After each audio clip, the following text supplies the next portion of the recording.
It is rightly said an open enemy is better than a false friend. कुछ ऐसा ही अब हम डोनाल्ड ट्रंप और एलन मस्क के बीच में देख सकते हैं। जी हाँ, वही एलन मस्क और डोनाल्ड ट्रंप जिन्होंने मिलकर स्लोगन दिया था that we will make America great again. But अब दोनों के अलग रास्ते हो चुके हैं। जहां एलन मस्क ने रिसेंटली अनाउंस किया कि वो खुद की अपनी एक पार्टी बनाना चाहते हैं where he wants to compete against Donald Trump and his Republican party. No, इन दोनों के बीच में जो बड़ा डिफरेंस आया है इसका कारण है द बिग ब्यूटीफुल बिल, जिसे डोनाल्ड ट्रंप ने अभी रिसेंटली साइन किया। तो आइए इस लेक्चर में हम इन डिटेल समझते हैं कि आखिर इस बिल में ऐसा क्या लिखा है, ऐसा क्या पॉइंट्स है जिसकी वजह से एलन मस्क इतना ज्यादा नाराज है डोनाल्ड ट्रंप से, और इस बिल का क्या असर पड़ेगा all around the world. So many things to understand here, but before that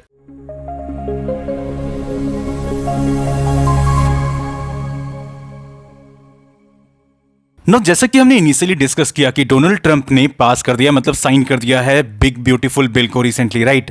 अब जिससे यहाँ पर एलन मस्क और कई सारे ऐसे बड़े बिजनेस टाइकून वाले जो हैं वो यहाँ पर कहीं ना कहीं नाराज रहेंगे ट्रंप से और ट्रंप के इस डिसीजन से, क्योंकि इनका कहना है कि ये जो बेसिकली फोकस करने वाला है ये बिल खास करके वर्कर्स के लिए है, फार्मर्स के लिए है और अमेरिका की फ्यूचर के लिए है, राइट। जो आम लोग हैं अमेरिका में उनको इससे बहुत ज्यादा बेनिफिट होगा, ये इनका पॉइंट ऑफ व्यू है। अब देखो यहाँ पर किस पॉइंट पर मेजरली फोकस किया गया है, क्या इसका ऑब्जेक्टिव है। देखो सबसे बड़ी बात यहां पर यह है कि यह कहा जा रहा है कि सबसे बड़ा, सबसे लार्जेस्ट टैक्स कट है अमेरिका की हिस्ट्री में, okay, with landmark investments in America future and defences, okay, from no tax on social security for millions of seniors to permanent relief for small businesses and historic funding for national security, okay. तो ultimately इनका कहना है कि economic prosperity लाएगा और empower करेगा हर American को कि वो अपने खुद के कहीं ना कहीं जो नेशनल डिफेंसेस है उसको और कहीं ना कहीं बेहतर कर सकेंगे और ज्यादा यहां पर अपने देश में मजबूती ला सकेंगे और कहीं ना कहीं अपने देश में बने हुए प्रोडक्ट्स को खरीद सकेंगे, राइट। इनका ये एक बहुत बड़ा क्लियर मैसेज था, क्योंकि यहां जो टैक्स कट किया जा रहा है, ओके, तो अल्टीमेटली इससे होगा क्या, क्योंकि अगर यहां पर कम टैक्स होगा तो इनका कहना है कि लोगों के पास में ज्यादा पैसे होंगे। जैसे कि फॉर एग्जांपल यहां पर क्या होता था कि कई सारे वर्कर्स जो होते थे उनको टिप्स मिलता था तो उस पर टैक्स लगता था, इनका कहना है ओवर टाइम पर टैक्स लगता था, तो अब वो टैक्सेस नहीं लगेंगे यहां पर, ओके। तो जिसकी वजह से इनका कहना है कि अमेरिकन खुद के देश में बने हुए गाड़ियों को खरीद सकेंगे, राइट।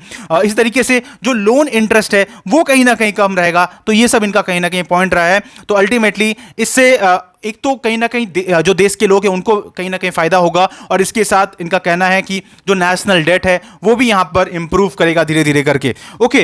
तो ये इनका कहीं ना कहीं ट्रंप का पहला यहां पर सबसे बड़ा ऑब्जेक्टिव है इस कहीं ना कहीं बिल के पीछे।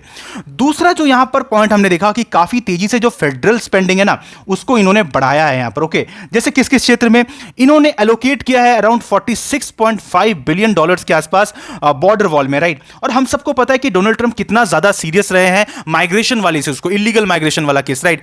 अभी जो कुछ भी हमने जैसे देखा था, राइट, किस हिसाब से प्रोटेस्ट हो रहे थे माइग्रेशन के रिस्पेक्ट में, तो उस चीज पर इनका कहीं ना कहीं बहुत ज्यादा ध्यान था। तो इन्होंने क्लियरली कहा है कि हम बॉर्डर वॉल को कहीं ना कहीं और बेहतर करेंगे, हम इंफ्रास्ट्रक्चर बढ़ाएंगे, रोड्स की कैमरास को और ज्यादा इंस्टॉल करेंगे। इसके अलावा यहां पर अबाउट $45 बिलियन यहां पर दिया गया है किस चीज के लिए, इमिग्रेंट्स डिटेंशन सेंटर के लिए, ओके। आईसीई पर यहां पर और भी ज्यादा हायरिंग को बढ़ा दिया गया है। 25 बिलियन के आसपास इन्होंने golden dome missile defence system के लिए दिया है। तो एज सच इनका ये क्लियर कहना था कि यहां पर हम वो सारे स्पेंडिंग में मतलब वो सारे स्पेंडिंग को करेंगे जिससे एज सच देश की जो नेशनल सिक्योरिटी है वो बेटर होगी। देश के अंदर में और भी ज्यादा मतलब मिलिट्री जो प्रोडक्ट्स जैसे कि मिसाइल डिफेंस सिस्टम हो गया, शिप्स वगैरह हो गया, ये सब और ज्यादा यहां पर कहीं ना कहीं बनेगा। तो ये यहां पर डोनाल्ड ट्रंप का क्लियर करना था। अच्छा, इसके बाद जो इनका अगला पॉइंट था ना, मतलब जो यहां पर अगला पॉइंट बताया गया है वो मेजर कारण है जिसकी वजह से डोनाल्ड ट्रंप और एलन मस्क के बीच में एक बड़ा दरार आ गया, और वो क्या है, एलिमिनेशन ऑफ ईवी सब्सिडीज। जी हां, हम सबको पता है कि एलन मस्क टेस्ला के ऑनर हैं, राइट, एक ऐसी कंपनी जो ईवी कार्स बनाती हैं, और अगर यहां पर उसकी सब्सिडी एलिमिनेट कर दी जाती है तो जाहिर सी बात है उनकी बिजनेस के ऊपर में काफी भारी असर पड़ेगा।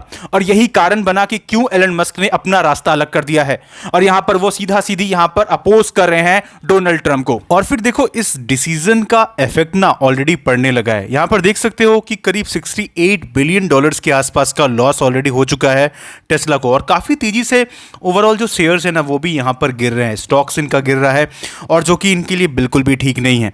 अब हुआ क्या है कि यहां पर जो ईवी सब्सिडीज को एलिमिनेट किया गया है, अब एलन मस्क का कहना है कि ये बेफजूल वाली बात है, क्योंकि यहाँ पर हो क्या रहा है कि अगर आप इस तरीके से सब्सिडीज़ को ख़त्म करोगे तो इससे नो डाउट आपका डेट नहीं कमने वाला है, इससे और भी ज़्यादा डेट बढ़ेगा, जाहिर सी बात है। और ये जो ओवरऑल बिग ब्यूटीफुल का कंसेप्ट है ये अपने आप में एक वेस्ट है बहुत बड़ा। और क्रिटिक्स ने खास करके यहाँ पर जो इन्वायरमेंटल जो भी एक्टिविस्ट हैं उनका यहाँ पर क्लियरली कहना है कि जिस तरीके से इन्होंने स्क्रैप किया है इन सब्सिडीज़ को ये बिल्कुल भी ठीक नहीं है, ये काफ़ी गलत डिसीजन है। अब इस बिल में क्या है कि देखो इसने ओवरऑल करीब $7,500 के आसपास का जो टैक्स क्रेडिट दिया जाता था ईवीज के ऊपर में उसको यहां पर ख़त्म कर दिया है।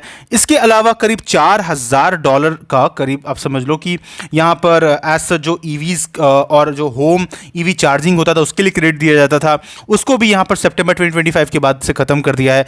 इसने रिपील कर दिया है ग्रीन एनर्जी क्रेडिट्स को on solar wind energy efficient appliances right by 2027।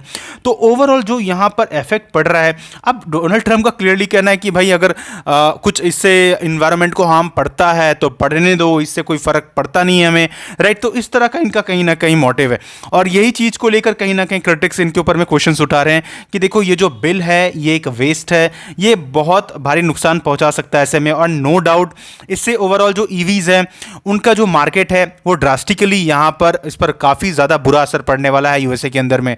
तो इस वजह से यहां पर कहीं ना कहीं डोनाल्ड खास करके एलन मस्क काफी ज्यादा नाराज है डोनाल्ड ट्रंप के खिलाफ। देखो यही कारण है कि क्यों एलन मस्क ने रिसेंटली अपनी खुद की पार्टी अनाउंस कर दी जिसे उन्होंने नाम दिया अमेरिका पार्टी, राइट। अब नॉर्मली हम एक्चुअली अमेरिका में 2 पार्टी सिस्टम मतलब उन नॉर्मली क्या देखते हैं कि 2 पार्टी यहाँ पर एक्ट करते हैं, राइट। एक तरफ तो आपको डेमोक्रेट्स दिखते हैं, दूसरी तरफ में रिपब्लिकन्स दिखते हैं। तो क्या अमेरिका में सिर्फ 2 पार्टी सिस्टम ही ऐसा नहीं है, राइट। वहाँ पर और भी कई सारे छोटे छोटे पार्टीज हैं, राइट। लेकिन क्योंकि यहाँ पर मतलब फर्स्ट पास दी पोस्ट सिस्टम नहीं है जहाँ पर हम ये देखते हैं कि भले ही आप मतलब कितनी भी सीट्स ले आओ ये मैटर नहीं करता है, जो मेजॉरिटी मतलब जिनके पास है वही अल्टीमेटली उनके ही एमपीज वगैरह रहेंगे, वही कहीं ना कहीं एज सच डिसीजन मेकर्स बनेंगे। तो यहाँ पर एज सच इंडिया वाला सिस्टम नहीं है जहाँ पर आपके पास अगर कुछ सीट्स आ जाता है तो आपके एमपीज ऑलरेडी यहाँ पर कहीं ना कहीं लॉ मेकिंग का पार्ट बनेंगे, मतलब इनडायरेक्टली वो पार्लियामेंट में यहाँ पर ऑब्वियसली बैठते हैं। वहाँ पे वैसा नहीं है, वहाँ का केस अलग है, राइट। तो इस वजह से ये छोटी छोटी जो पार्टीज यहां पर हैं, अब एलन मस्क की अगर ये पार्टी बनती है तो यहां पर क्यों ये अलग हो जाएगा, क्योंकि देखो एक तो उनके पास अपना खुद का सोशल हैंडल है, लोग उन्हें पहचानते हैं बहुत अच्छे से, राइट। तो नो डाउट आने वाले इलेक्शन पे अब ये देखना पड़ेगा कि ये अपनी पार्टी के साथ में क्या कर पाते हैं नहीं कर पाते हैं। जाहिर सी बात है अमेरिकन हो सकता है यहाँ पर कुछ ऑल्टरनेटिव खोजने की तलाश करें और उस केस में क्या मतलब यहाँ पर एलन मस्क को वोट मिलेगा, तो ये देखने वाली बात होगी। खैर बट इससे पहले देखो ये जो यहाँ पर टैक्स कट मतलब खासकर ये जो सब्सिडी कट किया गया है यहाँ पर ये मतलब ऐसा कहा जा रहा है कि इससे भारी असर पड़ेगा सच टेस्ला को, राइट। तो अब देखने वाली बात होगी कि एज सच इसका मतलब लॉन्ग टर्म इफेक्ट क्या देखने को मिलेगा और जो बिग ब्यूटीफुल बिल लाया गया है इसकी वजह से अमेरिका के अंदर में लॉन्ग टर्म में क्या ये बेनिफिशियल होता है या ओवरऑल ये भी एक बहुत बड़ा ड्रास्टिक फेलियर होगा डोनाल्ड ट्रंप का। आने वाले वक्त में दोस्तों ये पता चलेगा हमें। नो इसके बाद देखो एक बड़ा क्वेश्चन ये कि क्या इस बिल से इंडिया पर असर कुछ पड़ेगा, इसका इफेक्ट पड़ेगा, तो इसका आंसर है हाँ पड़ेगा, क्योंकि अबाउट 1% का रेमिटेंस टैक्स भी इन्होंने यहां पर इंपोज किया है, because the bill imposes a 1% tax on international money transfers, that is remittances, right?